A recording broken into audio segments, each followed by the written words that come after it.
Hello बच्चों, let's read the question. The question says fill in the blanks. Question में हमें कुछ statements दी गई हैं. हमें इन स्टेटमेंट्स में ब्लैंक्स को फिल करना है. फर्स्ट स्टेटमेंट में हमें पूछा गया है कि price tag for soil formation is dash. Second statement में हमसे पूछा गया है कि ओशंस में कार्बन डाइऑक्साइड कितना डिजोल्व होता है वो बताना है हमें. थर्ड स्टेटमेंट में हमसे पूछा गया है कि dash percentage of PAR plants capture करते हैं. फोर्थ स्टेटमेंट में हमें कहा गया है कि vertical distribution of different species को जो डिफरेंट डिफरेंट लेवल्स को ऑक्यूपाई करते हैं इसे हम क्या कहते हैं. हमारा इस क्वेश्चन में की कॉन्सेप्ट क्या होगा अब ये देखते हैं. द की concept in this question is ecosystem. Ecosystem की अगर हम बात करें तो इकोसिस्टम को हम कैसे डिस्क्राइब कर सकते हैं. इकोसिस्टम होता है एक functional unit of ecology where abiotic and biotic components interact करते हैं with each other and with the surroundings. अब फर्स्ट स्टेटमेंट में हमसे पूछा गया है price tag for soil formation क्या है. अब इकोसिस्टम से हमें क्या प्रोवाइड होती है. Ecosystem services. इकोसिस्टम सर्विसेज जैसे कि different medicinal plants and herbs, fruits, vegetables, would, shelter etcetera. तो रॉबर्ट कॉन्स्टेंजा एंड उनके कोवर्कर्स ने क्या किया था, इन इकोसिस्टम सर्विसेज पर एक प्राइस टैग लगाने की कोशिश की थी, यानी कि उन्हें एक वैल्यू देने की कोशिश की थी. तो रॉबर्ट कॉन्स्टेंजा ने क्या किया था, quoted a price tag for nature's life support services जो हमें इकोसिस्टम से मिलती हैं.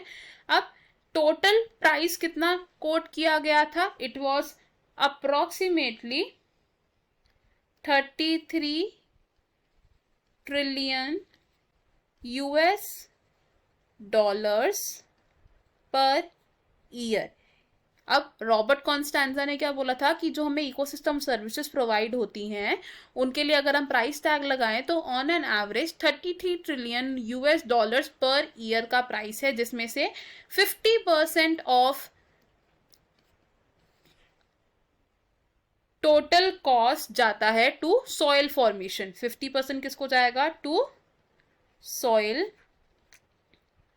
फॉर्मेशन. तो हमारे पास जो हमारा फर्स्ट ब्लैंक है इसका आंसर क्या होगा. The price tag for soil formation is 50% of total cost of nature's services.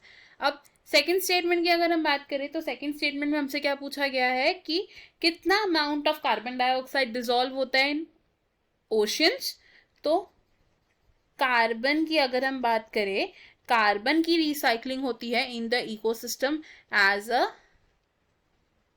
Gaseous compound. अब 71% ऑफ टोटल कार्बन जो है वो हमें डिसॉल्व्ड मिलता है इन ओशियंस. तो हमारा आंसर क्या होगा सेकेंड स्टेटमेंट का, it is 71% of carbon is dissolved in water. Third statement में हमसे क्या पूछा गया है कि प्लांट्स कितना परसेंटेज ऑफ एनर्जी को कैप्चर करते हैं.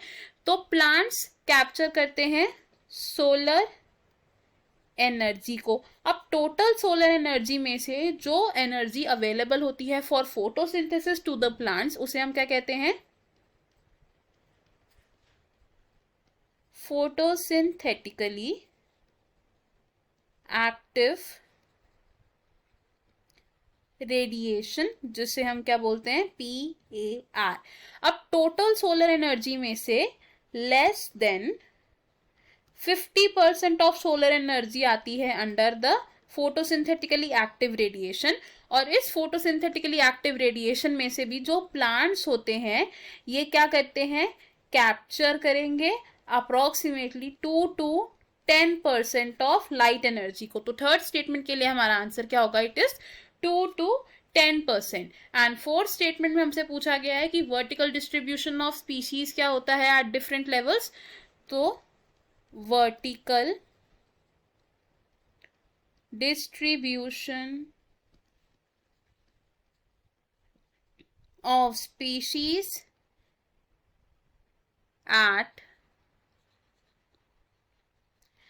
different, इसे हम क्या बोलते हैं, इट इज स्ट्रैटिफिकेशन। तो स्ट्रैटिफिकेशन का मतलब क्या है कि अलग अलग लेवल्स को ऑक्यूपाई करती हैं स्पीशीज एंड उनका वर्टिकल डिस्ट्रीब्यूशन इज स्ट्रैटिफिकेशन। जिसका एक एग्जांपल हम क्या ले सकते हैं, फॉरेस्ट में जो ग्रासेस होती हैं ये बॉटम मोस्ट लेवल पर प्रेजेंट होती हैं, एंड ग्रासेस के बाद क्या होता है, श्रब्स होते हैं जो सेकेंड लेवल पर प्रेजेंट हो सकते हैं, एंड जो ट्रीज होते हैं ये ऑक्यूपाई करते हैं द टॉप लेवल।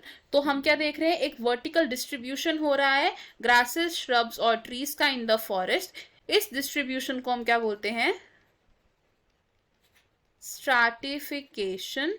हमारे पास अब जो 4 स्टेटमेंट्स थी, इन स्टेटमेंट्स में से हम क्या बोलेंगे कि जो हमारा फर्स्ट ब्लैंक है इसका आंसर क्या होगा, it is 50% of total cost of ecological services. Second blank में हमारा आंसर क्या होगा, इट इज 71%। थर्ड ब्लैंक के लिए हमारा आंसर होगा 2 to 10% of solar energy, and fourth part के लिए हमारा आंसर क्या होगा, it is stratification. I hope you have understood it. Best of luck.